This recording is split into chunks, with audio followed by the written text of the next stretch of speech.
Salut à tous les amis, j'espère que vous allez bien. On se retrouve aujourd'hui pour une nouvelle vidéo. Donc dans cette vidéo, on va revenir évidemment sur toute l'actualité du FC Barcelone. Il y a eu des informations aujourd'hui qui sont tombées. Donc je vais vous évoquer le sujet Cancelo, le sujet Joao Félix et la prolongation de contrat de Marc-André Ter Stegen qui va donc offrir pour cette saison du fair play. Donc je vais vous détailler également cela avec des calculs pour que vous compreniez la situation, si c'est vraiment avantageux ou pas. Alors allons-y, débutons par le cas Joao Cancelo. Donc je vous ai exprimé le fait il y a déjà quelques semaines que le Barça pouvait recruter lors de ce mois d'août dans la condition de respecter le fameux plan de trésorerie, donc il fallait avoir 60 millions d'euros. On apprend donc que le Barça devait recevoir donc la somme restante pour respecter le plan de trésorerie entre le 21 et le 29 août, mais il n'y a pas de certitude aujourd'hui, puisque comme vous le savez, on est quasiment au 29 août qui est le dernier délai et le club n'a pas encore reçu cette fameuse somme qui va permettre de débloquer le fameux fair play généré par les départs de Dembélé, Kessié, Serginho Dest ou encore Nico Gonzalez. On parle de 40 millions d'euros de fair play générés qui pourraient être réutilisés pour les inscriptions, pour les prolongations de contrats restantes et encore pour des nouvelles recrues. Donc tant que le Barça n'a pas reçu l'argent restant pour respecter le plan de trésorerie, eh bien ce fameux fair play généré est toujours bloqué. Donc ça c'est une véritable problématique. Donc pour éviter que le dernier jour la société Libéraux Football Finance te dise finalement on n'a pas l'argent, eh bien le Barça au cas où a commencé à négocier avec d'autres fonds d'investissement, d'autres investisseurs afin d'amener du cash directement dans le cas où la société allemande ne peut pas amener les millions d'euros restants servant pour donc débloquer cet argent. Donc le club, pour moi c'est assez amateur, mais le club n'est pas forcément responsable d'une certaine manière puisque c'est Orpheus Media et Socios qui n'ont pas respecté leurs engagements à la base et ensuite le Barça a dealé avec deux entreprises, une chypriote qui a respecté le deal et a payé l'argent qu'elle devait, et ensuite la société allemande, le club attend toujours afin de pouvoir débloquer son mercato. Donc là c'est la véritable problématique, tant qu'il n'y a pas cet argent, eh bien le fair play est bloqué et donc tu ne peux pas signer Joao Cancelo. Donc ça c'est clair. Ensuite, lorsque ce fameux argent sera débloqué, le Barça, comme je l'avais souvent dit, les objectifs c'est Joao Félix et Cancelo, eh bien l'objectif numéro 2, ça serait Joao Félix. Néanmoins, je l'ai exprimé plusieurs fois, il y a encore une ou deux vidéos, de manière précise, s'il n'y a pas de départ en attaque, ça va être compliqué d'avoir une arrivée de Joao Félix en plus de Cancelo, sauf si un autre départ non prévu important est fait, ou encore si des prolongations de contrat baissent et génèrent du fair play, ce qui est le cas par exemple de Ter Stegen que je vais vous expliquer après, ou encore Clément Lenglet s'il part. Donc là aussi, il faudra voir les calculs à faire, etc. Mais aujourd'hui, le Barça a un certain fair play qu'il a à disposition, qu'il doit encore une fois patienter pour pouvoir l'utiliser. Donc ça, c'est une véritable problématique. Ensuite, allons-y donc pour Joao Félix plus concrètement, le Barça offre donc un prêt sans qu'il soit payant, donc juste un prêt, et avec prise en charge du salaire total par le FC Barcelone. Donc à voir si l'Atlético acceptera, sachant que l'année dernière ils avaient reçu, en plus du salaire pris en compte à 100% par le club Chelsea, eh bien ils avaient reçu une certaine somme. Le Barça ne va pas offrir de somme, donc à voir si l'Atlético acceptera ou plutôt gardera le joueur, même s'il n'est pas forcément en odeur de sainteté à l'Atlético.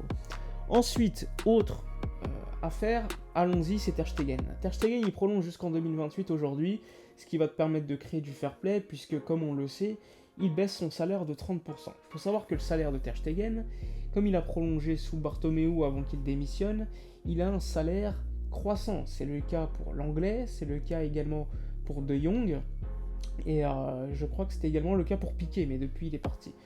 Donc, pour le cas de Ter Stegen, aujourd'hui, en tout cas cette saison, il devait toucher 18 millions d'euros bruts, donc 9 millions d'euros net, mais donc 18 millions d'euros bruts annuels pour Ter Stegen, et ensuite, l'année suivante, ça passait à 20 millions d'euros. 20 millions d'euros, sachant que là, il prolonge, il baisse son salaire de 30% pour la saison actuelle, ça fait donc un passage de 18 millions d'euros bruts à 12 millions,4 je crois de tête de salaire, donc une baisse assez importante, environ plus de 5 millions d'euros de baisse de salaire brut.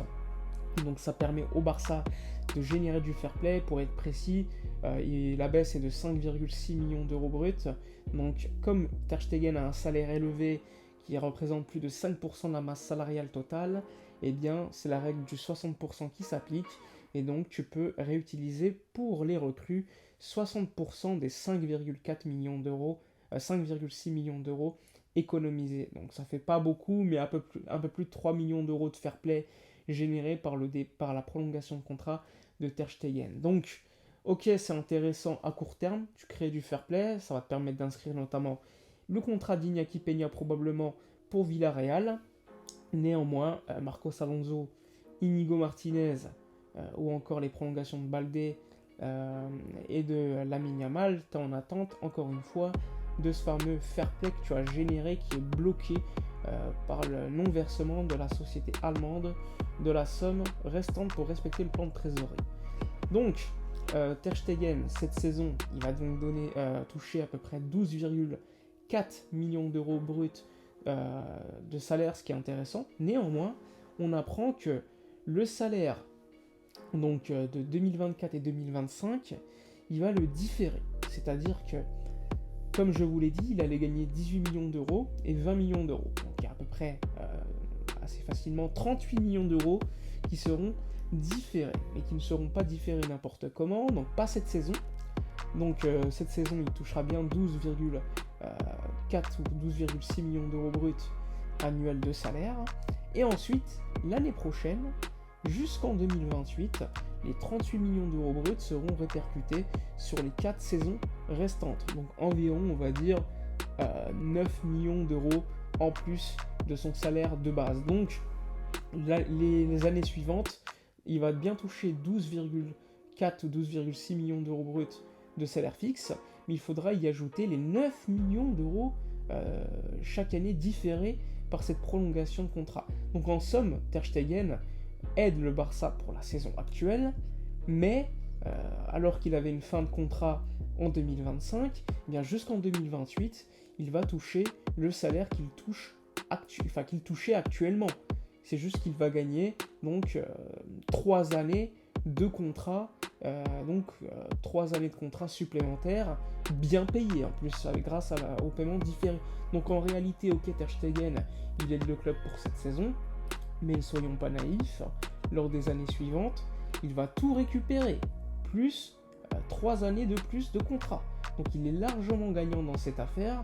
Le club doit se sentir content pour la saison actuelle, mais les années suivantes, le salaire repassera à la hauteur à laquelle il était actuellement, et donc le Barça aura toujours une masse salariale, pour Ter Stegen en tout cas, élevée. Après, c'est un joueur qui est là depuis longtemps, qui a peut-être entre guillemets gagné le droit d'avoir un salaire aussi élevé, même si pour moi c'est beaucoup trop élevé pour un joueur qui aura presque 36 ans à la fin de son contrat, mais tu peux te dire que c'est un gardien, que ça dure plus longtemps.